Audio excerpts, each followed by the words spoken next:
In India और मैं हूं आपके साथ गायत्री शर्मा। प्रधानमंत्री मोदी ने सरकार के दूसरे कार्यकाल के पूरा होने पर देश के लोगों के नाम एक ऑडियो संदेश जारी किया। इस संदेश में पीएम मोदी ने कोरोना से लड़ने में देशवासियों के सहयोग की तारीफ की। उन्होंने कहा कि एक साथ मिलकर संकल्प लेने और नियमों का पालन करने से कोरोना के खिलाफ जंग में देश विजय के पथ पर चलेगा।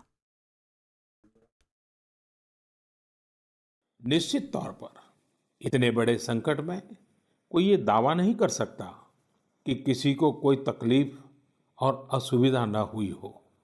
हमारे श्रमिक साथी, प्रवासी मजदूर भाई बहन, छोटे छोटे उद्योगों में काम करने वाले कारीगर, पटरी पर सामान बेचने वाले, रेहड़ी ठेला लगाने वाले, हमारे दुकानदार भाई बहन, लघु उद्यमी, ऐसे साथियों ने असीमित कष्ट सहा है।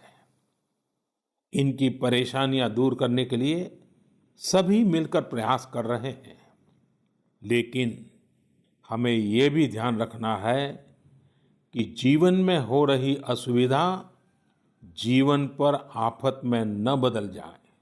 इसके लिए प्रत्येक भारतीय के लिए प्रत्येक दिशा निर्देश का पालन करना बहुत आवश्यक है। जैसे अभी तक हमने धैर्य और जीवटता को बनाए रखा है, वैसे ही उसे आगे भी बनाए रखना है। एक बड़ा कारण है कि भारत आज अन्य देशों की तुलना में ज्यादा संभली हुई स्थिति में है। ये लड़ाई लंबी है, लेकिन हम विजय पथ पर चल पड़े हैं और विजयी होना हम सबका सामूहिक संकल्प है। वहीं कांग्रेस के नेता रणदीप सुरजेवाला ने कोरोना से लड़ाई पर केंद्र सरकार पर सवाल खड़े किए। मोदी सरकार ने देशवासियों के खिलाफ ही जंग छेड़ रखी है। राहत देने और मरहम लगाने की बजाय सरकार में बैठे हुक्मरान घाव देने का काम कर रहे हैं।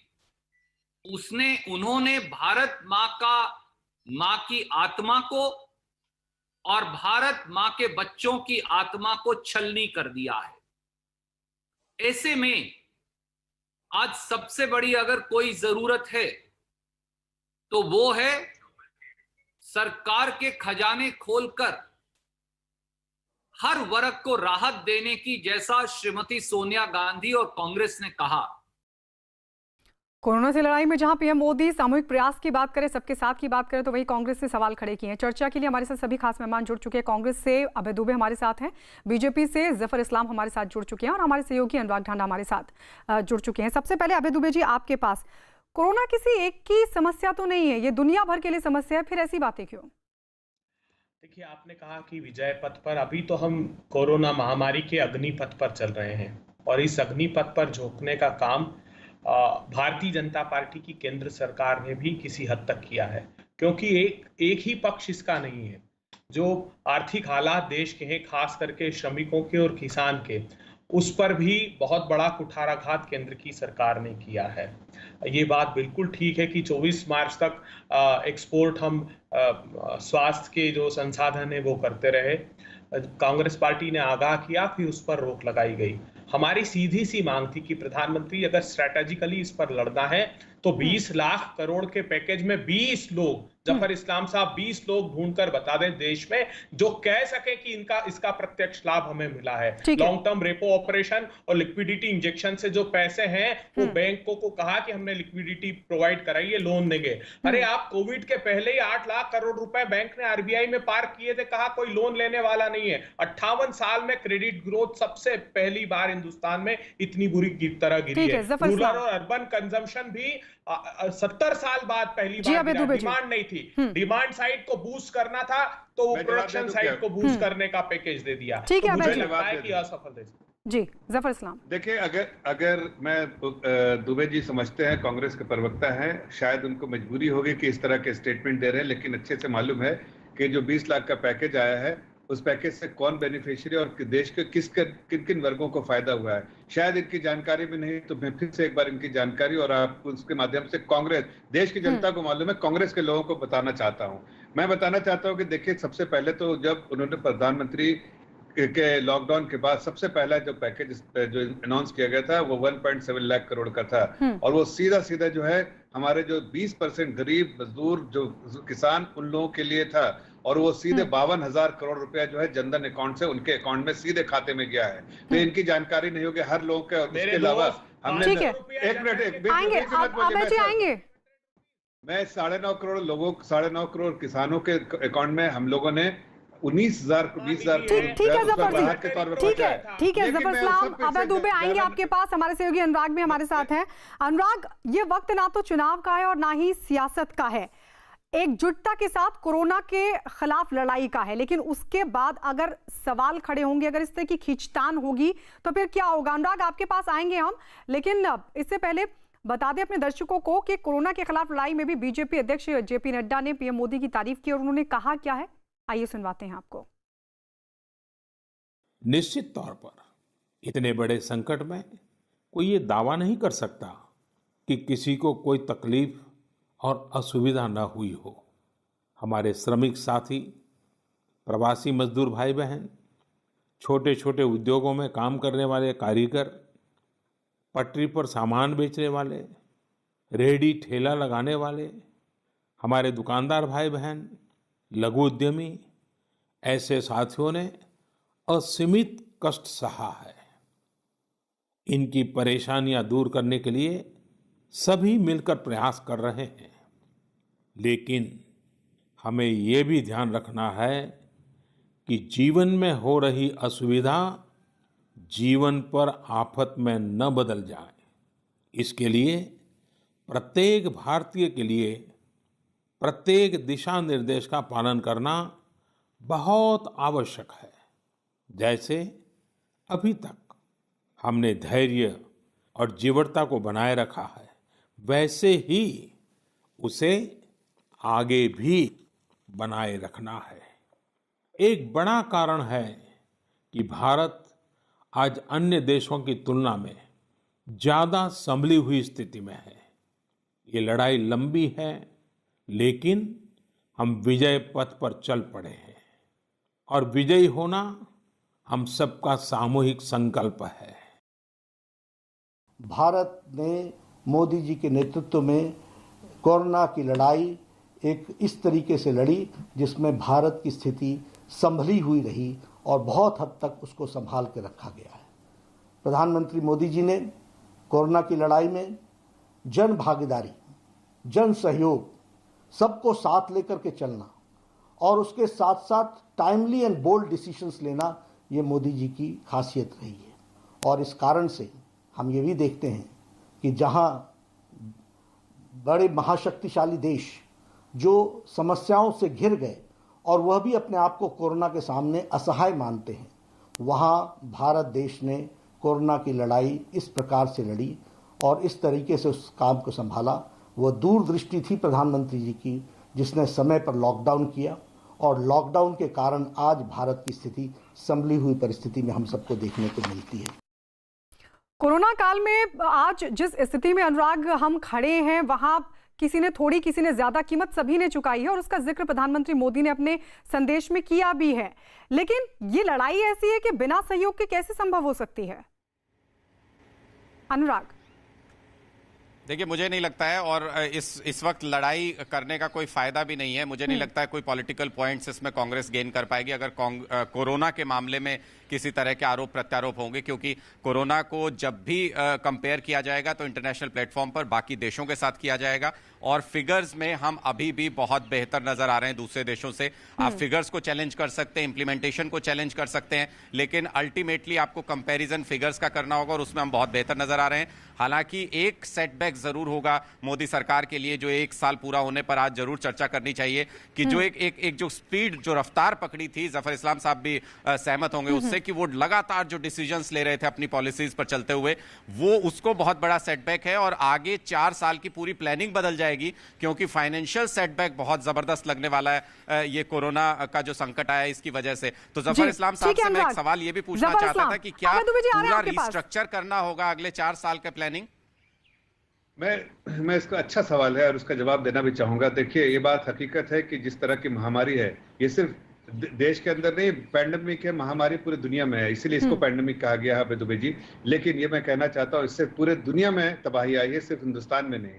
हाँ, इस बात को बहुत, जैसा आपके जो रिपोर्टर भी कह रहे थे कि इसको स्टैटिस्टिक्स के बेसिस पे कंपेयर किया जाएगा, तो आप चाहे कोई भी तरह के स्टैटिस्टिक दुनिया के उठा लीजिए, आपको लगेगा कि इतने 20% दुनिया की आबादी हिंदुस्तान में रहती है, उसके बावजूद 1 लाख के पर लाख जो मोर्टेलिटी है वो सबसे कम हिंदुस्तान में compare to any other nation. दूसरी बात मैं बताना चाहता हूँ कि देखिए, ये एडवर्सिटी है, लेकिन इसको अपॉर्चुनिटी में कैसे टर्न किया जाए, कन्वर्ट किया जाए, उसके लिए प्रधानमंत्री ने जो 20 लाख पैकेज के साथ साथ पॉलिसी अनाउंसमेंट जो किया उन्होंने, वो बहुत ही इंपॉर्टेंट है। इसलिए कि जब आप जब न्यू अच्छी रखेंगे तो उस पर बाद में आप मंजिल बना सकते हैं, लेकिन अगर न्यू कमजोर हो जाए तो मंजिल नहीं बना सकते। और वही उसी वक्त का इस पूरे समय में उन्होंने राहत पहुंचाने के साथ साथ ठीक है जफर इस्लाम, अच्छी अबे जी आ रहे हैं, अब इसके बाद आप ही के पास आ रहे हैं जफर इस्लाम जी, आ रहे हैं आपके पास। पीएम मोदी ने कोरोना से जंग में देशवासियों को मंत्र देते हुए कहा कि सभी के संकल्प से कोरोना हारेगा, क्योंकि लोगों का भविष्य कोई आपदा तय नहीं कर सकती।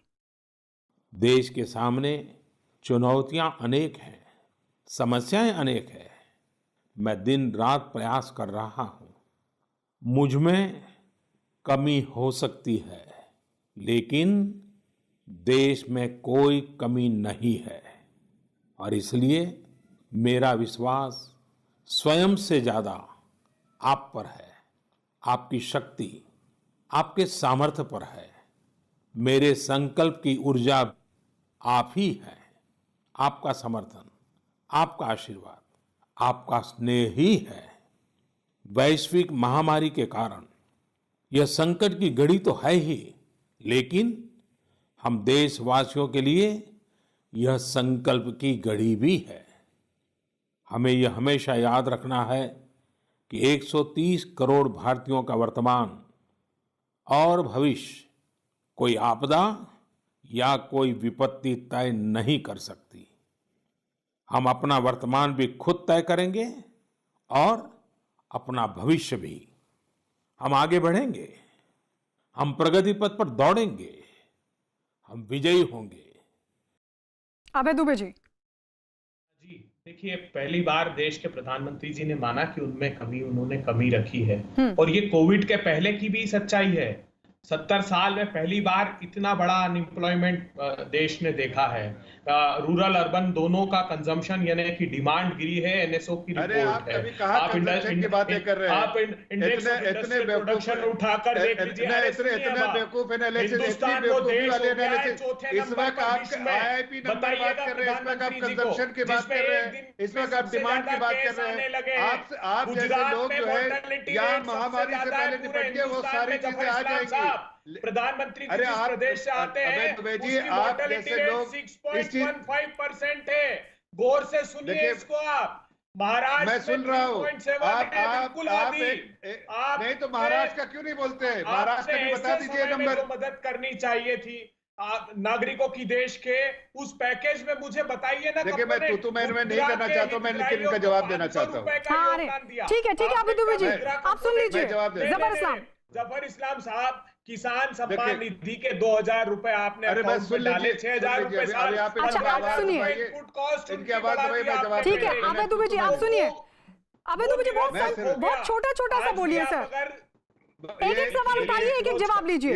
देखिए ये इंक्रोच कर रहे थे, तब आपने एक शब्द नहीं बोला इनके बीच में। ठीक है, अच्छा आप सुन लीजिए। ये समझना चाहिए कोई बोले तो उसमें इंक्रोच नहीं करें। अच्छा ठीक है आप सुनिए जफर साहब। मैं सिर्फ इतना कह रहा हूँ, ये आईआईपी नंबर की सबको मालूम है कि आईआईपी नंबर अच्छा नहीं होगा, सबको मालूम है कि इंडस्ट्रियल प्रोडक्शन नहीं, सबको मालूम है कि अभी जीडीपी ग्रोथ एक सारा अगर लॉकडाउन है तो कुछ नहीं। अरे भाई सुन लीजिए, एक मिनट सुन लीजिए, बात का आपके जवाब कोविड के बाद का तो अरे भाई सुन लीजिए, उसका तो समाधान बताया हमने कि आप डायरेक्ट बहुत महान आदमी है, आपने बताया है, लेकिन सुन तो लीजिए। मैं ये कह रहा हूं कि इस देश की आज जो विशेषताएं हैं वो समझिए कि सब लोग एक प्लेटफॉर्म पे खड़े हैं, लेकिन कुछ लोग फिर भी सियासत करना चाहते हैं, ऐसे में भी कुछ राजनीति करना चाहते हैं और राजनीतिक जो है ढकोसला करना चाहते हैं। मैं सिर्फ इतना कहना चाहता हूँ, तो आप मजदूरों के लिए रेल नहीं चलाते। आज मजदूरों का किराया ने कहा कि आज भी पूरे नहीं दे देश रहे को हैं। वो सम्मान आज दे भी रहे हैं और सुप्रीम कोर्ट में संकल्प आपके उनके लिए जो है और जो सीताराम एनर्जी कुछ उनको मिल बहन रहा कर रहा है है। देशवासियों से जबकि मिल रहा है। interstate migration प्रधानमंत्री ने इसी चीज राज्यों की का बातें की दायित्व है, था। लेकिन ये नहीं आपने कहा कि आप सुप्रीम जैसे कोर्ट लोग में जो है हलफनामा दिया कांग्रेस कि पार्टी हम मजदूरों को वापस वरिष्ठ भेजना नहीं पत्रकार, चाहते। वरिष्ठ करोड़ों स्पोक्सपर्सन, की वरिष्ठ किसानों, नेता लोग मजदूरों जिस के तरह साथ की जो बातें आघात कर रहे किया है, हैं, वो देश की कभी जनता भूलेगा देख नहीं, रही है और जफर मुझे इस्लाम लगता साहब। है कि ध्यान देश जनता रखिएगा। आपको ये देश तो आगे बढ़ जाएगा, लेकिन आप आगे नहीं बढ़ अरे पाएंगे, आपका क्या इसलिए कि योगदान आज है? भी आप नकारात्मक सत्ता के सरकार के रूप पॉलिटिक्स में कर रहे आपका हम देश के साथ हैं। देश के साथ खड़े नकारात्मक होने जो का दायित्व पॉलिटिक्स है दिया है आपकी, जनता ने। ठीक है। सरकार नकारात्मक के पॉलिटिक्स, साथ खड़े नेगेटिव होने का पॉलिटिक्स दायित्व से दिया है, समझ आपको लीजिए। कोई फायदा नहीं दोनों होगा, बातों में लेकिन हाँ बुनियादी अंतर है। हम देश के मुद्दे, देश प्रधानमंत्री के के हित जो के आह्वान मुद्दे पर पूरा उठाते देश एक रहेंगे, साथ खड़ा सरकार के हुआ है, हो खिलाफ सकता है बोलते रहेंगे। कांग्रेस पार्टी अलग खड़े रहना आपने चाहती है, अलग हिमाचल थलग खड़ा प्रदेश में रहना क्या चाहती किया है, है, आप देश जानते के हैं। हालात को इस समझते हुए भी भयानक यहाँ पैंडेमिक राजनीति में करना वहाँ चाहते भी हैं, भ्रष्टाचार लेकिन किया। मैं सिर्फ कहना गुजरात चाहता हूँ कि वेंटिलेटर ऐसे का में स्कैम जिस तरह किया, के पूरा कदम देश उठाए देख हमने, रहा ठीक है। जिस तरह के भीषणतम हमने भ्रष्टाचार डिसीजन लिया है, महामारी जो में बोल्ड भी आप- डिसीजन लिया, आप और आपका उसका फायदा राजनीतिक दल आज कर पूरे रहा है। देश को है। शर्म आनी देश चाहिए इस आप बात को लोगों ठीक है को। अभय जी, मानता है और जफर देश इस इस्लाम बात जी, को पीएम समझता है। मोदी ने अपने संदेश में आत्मनिर्भर भारत को मौजूदा समय की जरूरत भी बताया। सुनवाते आपको क्या कहा पीएम मोदी ने। इन परिस्थितियों में आज यह चर्चा भी बहुत व्यापक है कि भारत समेत तमाम देशों की अर्थव्यवस्थाएं कैसे उभरेंगी, लेकिन दूसरी ओर ये विश्वास भी है कि जैसे भारत ने अपनी एकजुटता से कोरोना के खिलाफ लड़ाई में पूरी दुनिया को अचंभित किया है, वैसे ही आर्थिक क्षेत्र में भी हम नई मिसाल कायम करेंगे। 130 करोड़ भारतीय अपने सामर्थ्य से आर्थिक क्षेत्र में भी विश्व को चकित ही नहीं बल्कि प्रेरित भी कर सकते हैं। आज समय की मांग है कि हमें अपने पैरों पर खड़ा होना ही होगा, अपने बलबूते पर चलना ही होगा, और इसके लिए एक ही मार्ग है, आत्मनिर्भर भारत। अभी हाल में आत्मनिर्भर भारत अभियान के लिए दिया गया 20 लाख करोड़ रुपए का पैकेज इसी दिशा में उठाया गया एक बड़ा कदम है। यह अभियान हर एक देशवासी के लिए, हमारे किसान, हमारे श्रमिक, हमारे लघु उद्यमी, हमारे स्टार्टअप से जुड़े नौजवान, सभी के लिए नए अवसरों का दौर लेकर आएगा। भारतीयों के पसीने से, परिश्रम से और उनकी प्रतिभा से बने लोकल उत्पादों के दम पर भारत आयात पर अपनी निर्भरता कम करेगा और आत्मनिर्भरता की ओर आगे बढ़ेगा। तो मौजूदा वक्त में भारत आत्मनिर्भर बने, ये जरूरत है वक्त की, प्रधानमंत्री मोदी अपने संदेश में कहते हुए नजर आए। अनुराग, जिस तरीके से सवाल उठाए जा रहे हैं, क्योंकि आर्थिक पैकेज की मांग विपक्षी दल कर रहा था, विपक्ष की तरफ से कहा जाता है कि आर्थिक पैकेज दिया जाए, वो सरकार की तरफ से आर्थिक पैकेज दिया गया, लेकिन अब जिस तरीके से सवाल उठा रहे हैं अभय दुबे जी, कह रहे हैं कि राहत नहीं पहुंची है। हाल ही में आर्थिक पैकेज का ऐलान किया गया, क्या ये आकलन अभी जल्दबाजी होगा या फिर जो कांग्रेस कह रही है कहीं ना कहीं वो सवाल भी जायज होता है? देखिए, मुझे लगता है कि राजनीतिक आरोप प्रत्यारोप तो ये लगते रहेंगे, ये पैरेलल प्रोसेस है, ये चलता रहेगा। लेकिन एक महत्वपूर्ण सवाल जो आज के दिन विपक्षी पार्टी होने के नाते कांग्रेस ने भी पूछा, जफर इस्लाम साहब से वो पूछना चाहता हूं कि जफर इस्लाम साहब, दुनिया भर के देशों में अब ये कोशिश शुरू हो रही है कि डेमोक्रेटिक प्रोसेस ऑनलाइन मीटिंग्स के जरिए, कॉन्फ्रेंसेस के जरिए शुरू किए जाएं, सदन चले, ऑनलाइन चले, बेशक से बैठक ना हो। क्या इंडिया में अब ये जरूरत नहीं है, भारत में अब ये जरूरत नहीं है कि ये प्रोसेस दोबारा से पटरी पर लाने की कोशिश हो, सदन की कार्रवाई लोकसभा की, जिसको लेकर विपक्षी दल भी सवाल उठा रहे हैं, वो किसी न किसी तरह शुरू की जाए, पार्लियामेंट्री कमेटीज को दोबारा एक्टिव किया जाए, लेकिन वक्त की कमी है, इसलिए इस पर बातचीत, इस पर जवाब नहीं ले पाएंगे। जफर इस्लाम जी, आपका बहुत बहुत शुक्रिया हमारे साथ जुड़ने के लिए।